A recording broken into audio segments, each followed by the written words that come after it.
Hello guys, আসসালামু আলাইকুম। আশা করি আপনারা ভালো আছেন, সুস্থ আছেন। আমি আবার আপনাদের মাঝে উপস্থিত হয়েছি। ওই যে বলেছিলাম না যে ফ্রি টিকিট পেয়েছিলাম, সেই ফ্রি টিকিটেই আমরা পরের বছর আবার দুবাই গেলাম। দুবাই থেকে মদিনায় রওনা দিলাম, উমরার উদ্দেশ্যে রওনা দিয়েছি। আমাদের বিজনেস ক্লাসে গিয়েছিলাম, খুব মজা হয়েছিল। সেখানে যে জিনের পাহাড় দেখলাম, খেজুরের বাগান দেখলাম। সেই খেজুরের বাগান, যে বাগানটা নবীজি ফু দিয়ে 3000 খেজুরের গাছ লাগিয়ে দিলেন বিচিতে ফু দিয়ে, এর একটা গল্প ওখানে বলল, সেটা শুনলাম। মা ফাতেমার বাড়িটা দেখলাম। তারপর জান্নাতুল বাকি, মেয়েদেরকে জান্নাতুল বাকি দেখার জন্য ওই ভিতর দিকে দিয়ে যেতে দেয় না, বাইরে 1 নম্বর গেটের বাইরের দিকে একটু জায়গা আছে, ওখানে দাঁড়িয়ে মেয়েরা জান্নাতুল বাকি দেখতে পারে। আমি ওখানেই দাঁড়িয়ে জান্নাতুল বাকি দেখলাম। তারপর আমরা মক্কায় চলে গেলাম। আমরা তায়েব শহরের উদ্দেশ্যে রওনা দিলাম। পাহাড়ের উপরে, বিশাল উঁচু পাহাড়ের উপরে সেই শহর। একটা বড় গাড়ি নিলাম, সেখানে আমরা 4 জন উঠলাম। উঠে তায়েব শহরের উদ্দেশ্যে রওনা দিলাম। পাহাড়ের উপর দিয়ে চলছি। জানলা দিয়ে তাকিয়ে দেখি যে গাড়িগুলো ঘুরে ঘুরে যাচ্ছে। অর্থাৎ পাহাড়ে উঠতে গেলে একটু ঘুরে ঘুরে উঠতে হয়, কিন্তু বোঝা যায় না, মনে হচ্ছে আমরা সোজা চলে যাচ্ছি। মাঝপথে দেখলাম ছোট্ট ছোট্ট বানর, এই 1 বিঘা হবে এক একটা বানর, ছোট্ট ছোট্ট দল ধরে বসে আছে। কিছু দূর গেলাম, যে দেখলাম বেশ বড় বড় বানর, তারাও দল ধরে বসে আছে। মানুষ গাড়ি থেকে নেমে তাদেরকে পাউরুটি দিচ্ছে, ফল দিচ্ছে, এটা দিচ্ছে, ওটা দিচ্ছে, খাবার দিচ্ছে বানরগুলাকে। তারা কিন্তু পাথরের উপর বসে আছে। এইভাবে যেতে যেতে আমরা তায়েব শহরে পৌঁছে গেলাম। কি পরিষ্কার পরিচ্ছন্ন তায়েব শহর! আঙ্গুরের বাগান যেখানে, সেখানে একটা মসজিদ আছে, সেখানে 2 রাকাত নামাজ পড়া হলো। তারপর চলে এলাম নবীজির সেই মসজিদে, যেখানে বড়ই গাছ আছে 2 পাশে 2টা। আর নবীজির পায়ে যে বড়ই গাছের কাটা পোটা, তো সেটা তো মরে গেছে, কিন্তু তার বডিটাকে সুন্দরভাবে এক পাশে রাখা হয়েছে। কিন্তু নবীজির মসজিদের ওখানে সিঁড়ির 2 পাশে 2টা বড়ই গাছ। আর সেই বুড়ি বড়ই গাছের কাটা দিয়ে রাখতো, নবীজির পায়ে লাগতো, নবীজি ব্যথা পেতেন। সেই গল্প তো ছোটোবেলায় পড়েছি। সেই মসজিদ দেখতে গেলাম। মসজিদের ছাদটা জায়গায় একদম ভেঙে গেছে, 4 কোণা হয়ে। উপর দিকে তাকালাম, যিনি আমাদের দেখাচ্ছিলেন তিনি বললেন, ওই যে উপরে পাথর দেখা যাচ্ছে না, জানেন প্রায় 10 টন, তারও বেশি হবে, বিশাল একটা পাথর ঝুঁকে আছে। তার পেটের কাছে ছোট্ট একটা পাথর ঠ্যাক দিয়ে তাকে দাঁড় করে রাখছে।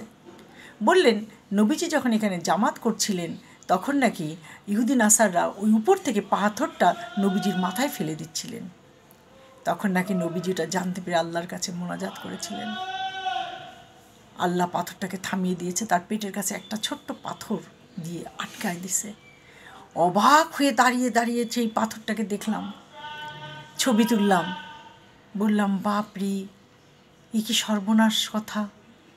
আল্লাহর কুদরত, একটা ছোট্ট পাথর ওই বিশাল পাথরটাকে আটকে দিল। তারপর ওখান থেকে বেরিয়ে এসে আমরা আরও কিছু দূর চলে গেলাম। ওখানে একটা বড় মসজিদ আছে, সেখানে নামাজ পড়লাম। দুপুরের খাবারের সময় হয়ে গেল। সবচেয়ে মজার ঘটনা, ওই শহরে আমি কোনো মেয়ে মানুষ দেখলাম না। যখন হোটেলে আসলাম, আমাকে হোটেলে আর ঢুকতে দেয় না, বলে না মেয়ে মানুষের এখানে খাওয়া হবে না। ওরা ওদের ভাষায় বলছে। তখন আমাদের ড্রাইভার আবার ওদের ভাষা বলতে পারে। সে তখন বুঝায় বলল যে একটা মহিলা মানুষ একটু না খেতে দিলে তিনি খাবেন কোথায়। তখন বললো, ঠিক আছে, তাহলে মুখ ঘুরিয়ে বসে খেতে হবে, অর্থাৎ রাস্তার দিকে মুখ করে আমাকে খেতে হবে। ঠিক আছে, আমি রাস্তার দিকে মুখ করেই খেতে বসলাম। 2 জনের খাবার চেয়েছি, প্রায় 4 জনের খাবার দিয়েছে। আর ড্রাইভারকে 1 জনের খাবার দিতে বলেছি, ড্রাইভার বলছে 1 জনের বলেন না, আমাকে বলেন ছোট একটা বাচ্চার খাবার। ছোট একটা বাচ্চার খাবারের কথা বলেছি, এমন খাবার দিয়েছে ড্রাইভারের একাই হয়ে গেছে। আর আমরা 2 জনের খাবার বলেছি, 4 জনের খাবার দিয়েছে। যাই হোক, আমরা পেট ভরে খেয়ে নিলাম। খেতেই কিছুক্ষণ পর দেখলাম 2টো গাড়ি আসলো, কিন্তু 1 জন মহিলাও নামলো না, তারা শুধু চোখ দুটো দেখা যায়, আর সব ঢাকা। তাদের ড্রাইভার এসে খাবার কিনে নিয়ে গাড়িতে করে চলে গেল। আর শহরটা জুড়েই বেশিরভাগ জায়গায় শিশু পার্ক। বলল খাবারটা নিয়ে আপনারা পার্কে বসে খেতে পারেন। বললাম না, দরকার নেই, অচেনা শহর, কোথায় কী হবে কে জবাব দিবে। তারপর বড় বড় অফিসারদের বাড়ি, বড় বড় অফিস আদালত। সেদিন বন্ধ ছিল, ছুটির দিন ছিল ওদের, সেই জন্যই মানে স্কুলেও বাচ্চারা যায়নি, অফিস আদালতে লোকজনের কোনো আনাগোনা ছিল না। সুন্দর করে তায়েব শহরটা দেখলাম। ওখানে দেখলাম যে যেখানে শিরচ্ছেদ করা হয় সে জায়গাটাও দেখলাম, খুব সুন্দর করে চেয়ার দিয়ে সাজানো শিরচ্ছেদের জিনিসগুলো আছে। তারপর দেখলাম নবীজির মাথায় যে পাথর মেরেছিল সেই জায়গাটাও সুন্দর করে গোছানো, এক চিহ্ন রেখে দিয়েছে। আর পুরা শহরে গাছগুলো এত সুন্দর করে কেটে দিয়েছে, দেখলে অবাক হয়ে যাবেন। আমি নির্বাক নয়নে শুধু তাকিয়ে থাকলাম। এত সুন্দর, এত পরিপাটি তায়েব শহরটা। প্রায় 4-5 ঘন্টার মতো ছিলাম। তারপর আমরা আস্তে আস্তে আস্তে আস্তে আমাদের গাড়ি নিচের দিকে নামতে শুরু করলো। নামতে নামতে বুঝতে পারলাম গাড়ি নিচের দিকে নামছে। তখন আমরা ধীরে ধীরে তায়েব শহর ছেড়ে চলে আসলাম। তায়েব শহরে ঠান্ডা লাগছিল, গরমের দিন কিন্তু বেশ ঠান্ডা লাগছিল।